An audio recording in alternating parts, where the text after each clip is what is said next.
que eu trago é uma delícia só de olhar. Imagine então saborear cada pedacinho. E vocês nem imaginam do que é feito. Sabe aquele pão duro, duro mesmo, de 3 dias, e que muita gente joga fora? Então, não pese sua consciência e passe a fazer receitas maravilhosas com ele. E esta receita de pão duro é muito apreciada da culinária americana. Mas antes, já deixe o seu like e acompanhe o passo a passo no vídeo. Vamos lá?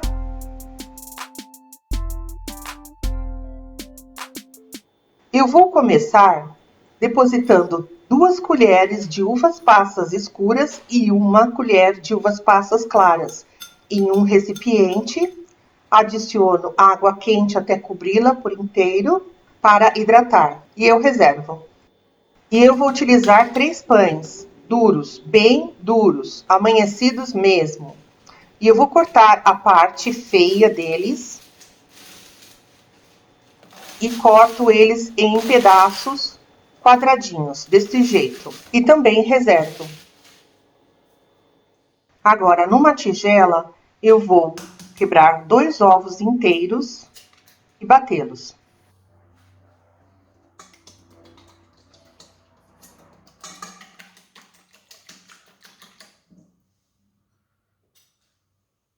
Despejo 250 ml de leite. Volto a bater.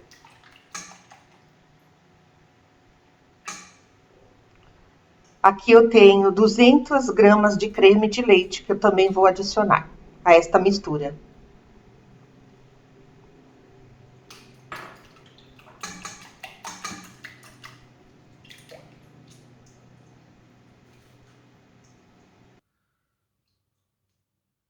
Agora eu venho com 3/4 de xícaras de açúcar. Você pode usar o açúcar de sua preferência.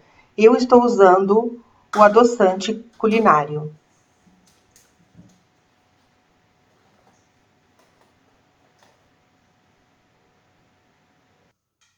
Depois de bem misturado, eu coloco 1 colher de sopa de canela em pó e noz moscadas que eu vou ralar na hora. E eu prefiro ralar na hora porque assim acentua melhor o aroma. Apenas um pouquinho também, não pode exagerar. E também adiciono 1 colher de chá de essência de rum, que vai dar um toque especial ao sabor.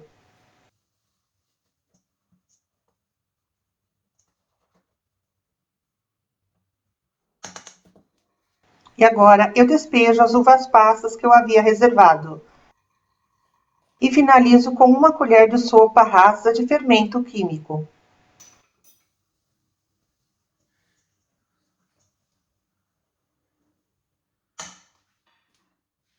Agora é só despejar os pães que eu havia cortado e reservado sobre a mistura. E terminar de mexer tudo, para incorporar bem. Agora, dependendo da forma que você for utilizar para assar, não esqueça de untar. Despejo a mistura nesta forma refratária. E eu também já deixei o meu forno pré-aquecendo a 180 graus. E finalizo polvilhando com um pouquinho de canela em pó. Mas isto é opcional. Levo ao forno a 180 graus por 25 minutos. Quando estiver totalmente inflado, seco, faça o teste do palito. Já está na hora de retirar. E aqui está a torta saída do fogo. Ainda está bem quente, eu vou dar um tempo para esfriá-la. E olha como ela fica linda, gente. Espero que vocês tenham gostado deste vídeo. Não esqueçam de deixar o seu like se gostaram. Inscrevam-se no canal, acione o sininho das notificações, compartilhem. E até o próximo vídeo, pessoal. Tchau!